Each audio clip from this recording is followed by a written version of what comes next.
السلام عليكم ورحمة الله وبركاته. الحمد لله رب العالمين والصلاة والسلام على أشرف المرسلين وعلى آله وأصحابه وأزواجه وذرياته وأهل بيته أجمعين. சங்கைக்கும் மென்மைக்கும் உரிய பெரியோர்களே, சகோதரர்களே, எல்லாம் வல்ல அல்லாஹு ஜல்ல ஜலாலுஹு நாம் செய்யக்கூடிய எல்லா நற்காரியங்களையும் முகஸ்துதியின்றி இஹ்லாஸான முறையில் இறைவனுக்காக மட்டுமே செய்யப்பட்ட நல்வணக்கங்களில் நம் வணக்கங்களை அல்லாஹ் அங்கீகரித்துக் கொள்வானாக.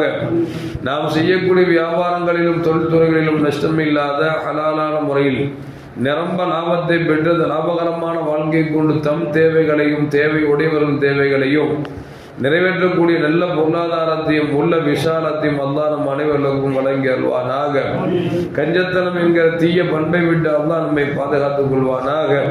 நம்மை இந்த உலகத்தில் வாழ வைக்கும் காலம் எல்லாம் நோயினுடைய இன்று ஆரோக்கியத்தோடு அல்லாஹ் நம்மை வாழ செய்வானாக. அந்த ஆரோக்கியமான வாழ்க்கை கொண்டு அல்லாஹ் ரசூலை நெருங்கக்கூடிய அனைத்து நல்லமுறைகளையும் புரியக்கூடிய நல்ல முத்தகின்களின் கூட்டத்தில் அல்லாஹ் நம்மை ஆக்கி அருவானாக. திடீர் மரணங்களை விட்டும் தீய மரணங்களை விட்டும் நம்மையும் நம் குடும்பத்தையும் நம் சமூகத்தையும் அல்லாஹ் முழுமையான முறையில் பாதுகாத்துக் கொள்வானாக. மருத்துவமனையில் செலவினங்களை விட்டும் வேதனைகளை விட்டும் அல்லாஹ் நம்மை காத்தல்வானாக. நம்மில் யாரெல்லாம் நோயால் பாதிக்கப்பட்டு வீடே கதி என்றும் ஆஸ்பத்திரியை கதி என்றும் அல்லல் பட்டும் அவதியிட்டும் இருக்கிறார்களோ அத்தனை மக்களுக்கும் வெகு விரைவில் நோயை போக்கியுடன் ஆரோக்கியத்தை வழங்குவதோடு அவர்களை கொண்டு ஒரு குடும்பத்திற்கும் சமூகத்திற்கும் பலன் தரக்கூடிய மக்களாக ஆக்கி அருள்வானாக.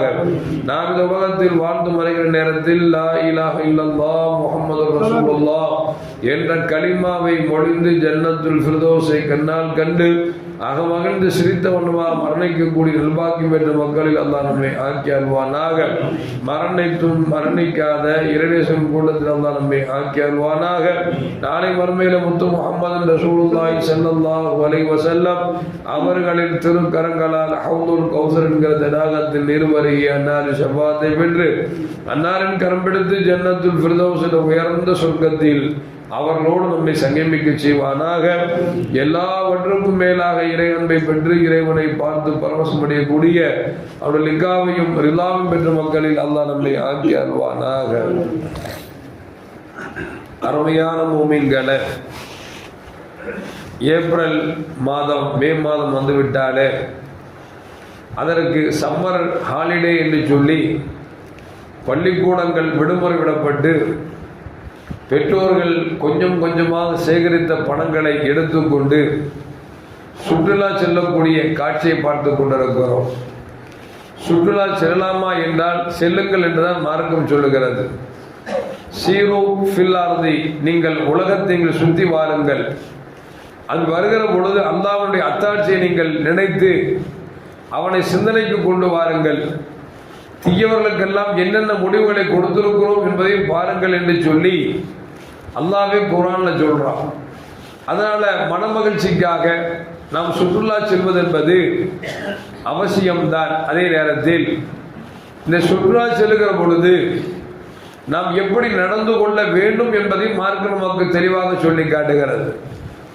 காரணம் என்று சொன்னால், இன்றைக்கு நேற்றைய தினத்தில் கேரளாவை சார்ந்த ஒரு பள்ளிக்கூடத்தில் ஒன்றாக பணியாற்றி கொண்டிருக்கக்கூடிய 9 ஆசிரியைகள் டீச்சர்மார்கள் அவர்கள் சுற்றுலாவுக்கு சென்றிருக்கிறார்கள்.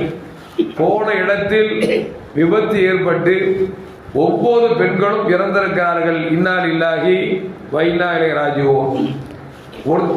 உலகத்தில் எத்தனையோ மரணங்கள் நடக்குது. ஒட்டுமொத்தமாக ஒரு பள்ளிக்கூடத்து ஆசிரியர்கள் பயணம் செய்த அந்த இடத்தில் அது ஒட்டுமொத்தமாக முஸ்லிம்கள் மரணிக்கக்கூடிய செய்தியை கேட்கிற பொழுது நமக்கு மனசெல்லாம் காயப்படுகிறது, ரணப்படுகிறது. இது எதற்கு சொல்ல வர்ற அப்படின்னா, ஸல்லல்லாஹு அலைஹி வஸல்லம் சொல்லுவாங்க, பயணத்தை நம்ம எப்படி அமைச்சுக்கணும் அப்படிங்கிறத கண்மணி முஹம்மது ரசூலுல்லாஹி ஸல்லல்லாஹு அலைஹி வஸல்லம் தெளிவாக சொல்லுவாங்க.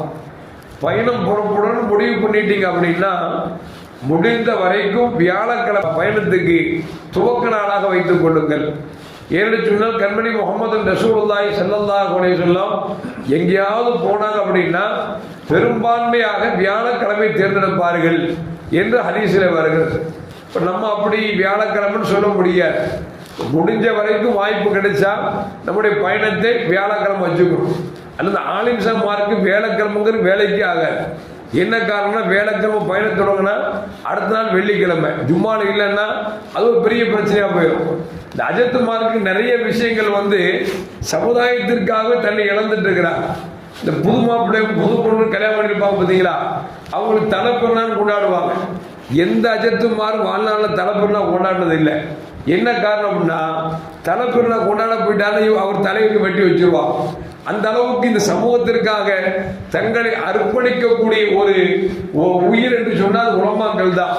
அதனால எந்த அளவுக்கு ஆகிப்போச்சு அப்படின்னா, பல இடங்கள்ல உலமாக்களுக்கு பெண்ணே தர மாட்டாங்க. என்ன காரணம் அப்படின்னா, அவர் போனா ஒரு பள்ளிவாசல் 5 வருஷம் வச்சிருப்பாங்க, 10 வருஷம் வச்சிருப்பாங்க, அப்புறம் வேணாம்பாங்க, சட்டி போட்டு தூக்கிட்டு அங்கிட்டு போவாரு, பிச்சைக்கார மாதிரி அங்கிங்க அலைவாரு.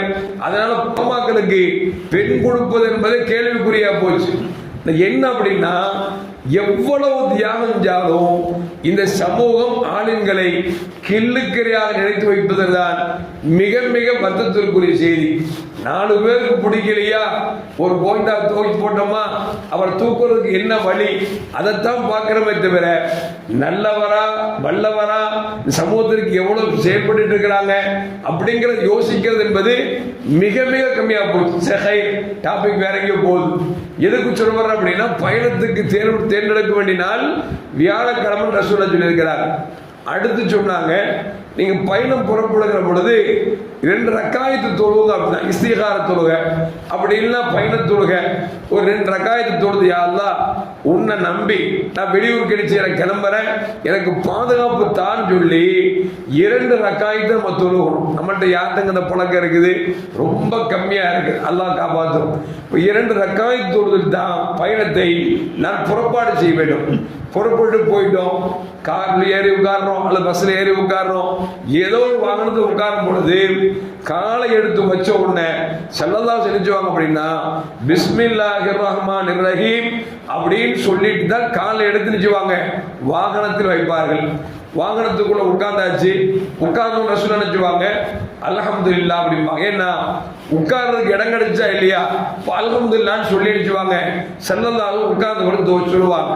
நம்ம கேட்கக்கூடாது, அஜித் நம்ம ட்ரெயின்ல போறோமே உட்கார இடம் கிடைக்கலையே சொல்லக்கூடாதுன்னு கேட்கக்கூடாது. நிக்க இடம் கிடைக்குது இல்ல, இடம் கிடைச்சிட்டா சொல்லிட வேண்டியதான், அல்ஹம்துலில்லாஹ் சொல்லிட வேண்டியதான். அல்ஹம்துலில்லாஹ் சொல்லிட்டு சுப்ஹானல்லதி ஸஹர்லனா ஹாதா வமா குன்னா லஹு முக்ரினீன் வ இன்னா இலா ரப்பினா லமுன்கலிபூன் என்கிற துஆவை ஓதிக்கொள்ள வேண்டும். ஸல்லல்லாஹு சொல்வாங்க, நீங்க உயரமான இடத்துக்கு போகும் பொழுது அல்லாஹு அக்பர் அல்லாஹு அக்பர்னு சொல்லிட்டே மேலே ஏறுங்க. இறங்குகிற பொழுது சுப்ஹானல்லாஹ் சுப்ஹானல்லாஹ் அப்படிங்கிற கலிமாவை நினைச்சீங்க சொல்லுங்கள் என்று பெருமானார் ஸல்லல்லாஹு சொல்றாங்க. ஆனா இன்னைக்கு டூர்னா எப்படி ஆகி போச்சுன்னா, ஒரு ஊட்டிக்கு போறான், கொடைக்கானல் போறோம் வச்சுங்களேன், மலை மேல ஏறனா ஒரு 50 பேர் இந்த கத்துவான் பாருங்க, ஓடு கத்துவான் பாருங்க. பக்கத்தில் நடந்து போறோம், பயந்துருவோம், என்னடா இப்படி கத்துறானே அப்படின்னு. என்னன்னா அந்த உல்லாசத்துல ஒரு மகிழ்ச்சியில என்ன செய்யறதுன்னு தெரியுது இல்லை. ஏன்னா நம்ம ஏறுறமே வண்டி கவுந்தாலும் கவரலாம் அல்லது தடுமாறி கீழே விழலாம், என்ன வேணா நடக்கலாம். ஏன்னா நபிகள் நாயகம் ஸல்லல்லாஹு சொல்லுவாங்க, 3 பேரின் துஆவை அல்லாஹ் இல்லை என்று சொல்வது இல்லை. ஒன்று யாருன்னா, அநீதம் இழைக்கப்பட்டவனுக்கு செய்யக்கூடிய துஆ இருக்குத அல்லாஹ் உடனே ஏத்துக்கிறான். 2வது யாருன்னா, பயணம் செய்யறான் பாத்தீங்களா, அந்த பயணியின் துஆவை அல்லாஹ் ஏற்றுக்கொள்கிறான். 3வது ஒரு பெற்றோர் குழந்தைக்காக செய்யக்கூடிய துஆவும் குழந்தை பெற்றோருக்காக செய்யக்கூடிய துஆவையும் அல்லாஹ் இல்லை என்று சொல்வது இல்லை என்று கண்மணி முஹம்மது ரசூலுல்லாஹி ஸல்லல்லாஹு அலைஹி சொல்றாங்க. இங்க கவனிக்க வேண்டியது என்னன்னா, பயணிகளின் துஆக்களை அல்லாஹ் இல்லை என்று சொல்வது இல்லை, உடனே ஏற்றுக்கொள்ளுகிறான். எனவே பயணம் செய்பவர்களை பார்த்தீர்கள் என்று சொன்னால் எனக்காக துஆ செய்யுங்கள் என்று சொல்ல வேண்டும் என்பதையும் கண்மணி முஹம்மது ரசூலுல்லாஹி ஸல்லல்லாஹு அலைஹி சொல்றாங்க. எதுக்கு சொல்லுவார் அப்படின்னா, அந்த பயணம் அவருக்கு கடைசியாக கூட இருக்கலாம், அவர் மீண்டும் வராமல் போவதற்கு கூட வாய்ப்பு இருக்கலாம். இருக்கிறது. எனவே அவரின் துவாவை உடனே அல்லாஹ் ஏற்றுக்கொள்கிறான் என்பதைத்தான் கண்மணி முகமது ரசூலுல்லாஹி ஸல்லல்லாஹு அலைஹி வஸல்லம்.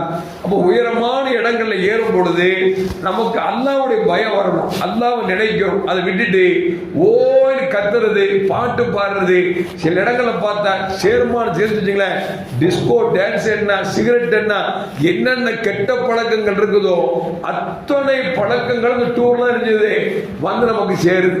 கடைசியில் பார்த்தா மேலே ஏறதுக்குள்ள கடைசி கபசாருக்குள்ள வச்சிடறான். என்ன காரணம் அப்படின்னா சில செய்திகள் நமக்கு சரியில்லைங்கிற பொழுது அல்லாஹ் எந்த நேரத்தில் யாரை எப்படி பிடிப்பான் அப்படிங்கிறது நமக்கு தெரியாது.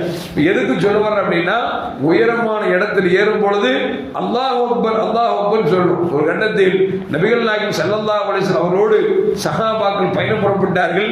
ஒரு உயரமான இடத்தை கடக்க வேண்டிய சூழ்நிலை. எல்லோரும் ஏறுகிற பொழுது சஹாபாக்கள் நினைச்சாங்க, எல்லாரும் சேர்ந்துட்டு அல்லாஹு அக்பர் அல்லாஹு அக்பர் சத்தம் போட சொன்னாங்க.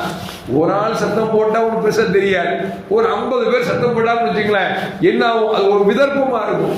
சல்லாஸ் திருப்பி சொன்னாங்க, அல்லாஹ் அக்பர் சத்தம் போட சொல்றீங்க, உங்க இறைவனோட செவிடெல்லாம் கிடையாது, நீ மனசுல சொன்னாலும் அவனுக்கு விளங்கும், அதனால நீங்க சத்தம் போட்டு சொல்ல வேண்டாம் என்று நபிகள் நாயகம் ஸல்லல்லாஹு அலைஹி சொன்னாங்க. ஏன்னா ஒரு 50 பேர் சத்தம் போட்டு சொல்லுகிற பொழுது இதை ஏற்றுக்கொண்டவர்கள் மகிழ்ச்சியாக இருப்பார்கள். பிடிக்காத நினைச்சுவா பாடுறப்பா ஏதோ ஒரு சொல்லி போறான் பாடுறா அப்படின்னு நம்ம மேல ஒரு கால் புரட்சி, ஒரு வெறுப்பு வருவதற்கு வாய்ப்பாக இருக்கும். ரசூல சொல்றாங்க, ஏன் உங்க ரப்ப இவ்வளவு சத்தம் போட்டு கூப்பிடுறீங்க, நீங்க மெதுவா சொன்னால் அவனுக்கு கேட்கும், அவன் செவிடன் அல்ல என்று கண்மணி முகமது ரசூலுல்லாஹி ஸல்லல்லாஹு அலைஹி சொன்னாங்க அப்படிங்கிற ஹதீஸும் வருகிறது. அப்படி இறங்கும் பொழுது நாங்கள் சுப்ஹானல்லாஹ் என்று சொல்லி இறங்குவோம் என்னும் சஹாபாக்கள் சொல்லி காட்டுறாங்க. அது மட்டுமல்ல அருமையான மக்களே, இப்ப எந்த ஊருக்கு போறோம், அந்த ஊர்ல இறங்கிட்டோம் அப்படின்னா உடனே என்ன செய்யணும்னா அஊது பி கலிமாத்தில்லாஹி தாம்மாத்தி குல்லிஹா மின் ஷர்ரி மா ஹலக் என்கிற கண்மணி ரசூலுல்லாஹி ஸல்லல்லாஹு அலைஹி கற்று தந்த இந்த துஆவை நம்ம நினைச்சிரோம் ஓதும். என்ன காரணம்னா போன இடத்துல என்ன நடக்கும், எப்படிப்பட்ட இடம் அப்படிங்கிறது நமக்கு தெரியாது. இந்த துஆ ஓதிட்டோம் அப்படின்னா ஒருவேளை அங்க திருடர்கள் வரக்கூடிய ஒரு இடமாக இருந்தால் அல்லது வேறு ஏதாவது ஒன்று இருக்கக்கூடிய இடமாக இருந்தால் இந்த துஆ என்ன செய்யும் அப்படின்னா அவருக்கு ஏற்படக்கூடிய நஷ்டத்தை விட்டும் அவருக்கு ஏற்படக்கூடிய கஷ்டத்தை விட்டும் அது பாதுகாக்கும் என்று பெருமானார் ஸல்லல்லாஹு அலைஹி வஸல்லம் சொல்லி தரார். இப்படி நாம் பயணத்தில் நாம் புறப்படுகிற பொழுது அந்த பயணத்தில் எப்படி நடந்து கொண்டால் நல்லது அப்படிங்கிறத ரசூலா சொல்லிட்டா. இப்படி எல்லாம் செஞ்சோம் மூத்தா போயிட்டாங்க வச்சுக்கலாம். இவங்களுக்கு என்ன ரசூல் சொல்றாங்க, கவலைப்பட வேண்டியதே இல்லை. ஏன்னா ஷஹீதின் அந்தஸ்து உண்டு என்றார்கள் நபிகள் நாயகம் ஸல்லல்லாஹு அலைஹி வஸல்லம். பயணத்தில் போறாரு, மேல கீழே விழுந்துட்டாரு அல்லது வண்டி ஆக்சிடென்ட் ஆயிடுச்சு, இந்த மாதிரி திடீர் மரணம் ஏற்பட்டு விட்டால் இவர்கள் முஸ்லிம்களாக இருந்தால் இவர்களுக்கு ஷஹீதின் அந்தஸ்து உண்டு என்று பெருமானார் ஸல்லல்லாஹு அலைஹி இருக்கிறாங்க. என்னதான் ஷஹீதின் அந்தஸ்து கிடைத்தாலும் கூட இது போன்ற மரணங்கள் நடந்துவிடக் கூடாது என்று சொல்லி அல்லாஹ் நீங்கள் துஆ செய்யுங்கள், பாதுகாப்பு தேடுங்கள் என்பதை பெருமானார் ஸல்லல்லாஹு அலைஹி தந்திருக்கிறார்கள். எல்லாம் வல்ல அல்லாஹ் ஜல்ல ஜலாலுஹு வால்பாறையில் மரணித்த அந்த 9 டீச்சர்மார்கள் பாவங்களை அல்லாஹ் மன்னித்து அவர்களுக்கு ஜன்னத்துல் ஃபிர்தௌஸ் என்ற உயர்ந்த சொர்க்கத்தை அல்லாஹ் அன்பளிப்பாக வழங்குவதோடு யாரெல்லாம் பயணம் செய்கிறார்களோ அத்தனை பேருடைய பயணத்தையும் அல்லாஹ் பாதுகாப்பான பயணமாக ஆக்கி தருவானாக. அஸ்ஸலாமு அலைக்கும் வரஹ்மத்துல்லாஹி வபரகாத்துஹு. வலா முஹம்மத் ஸல்லல்லாஹு அலைஹி வஸல்லம். sallallahu alaihi wasallam sallallahu ala Muhammad ya Rabbi salli alaihi wa sallim.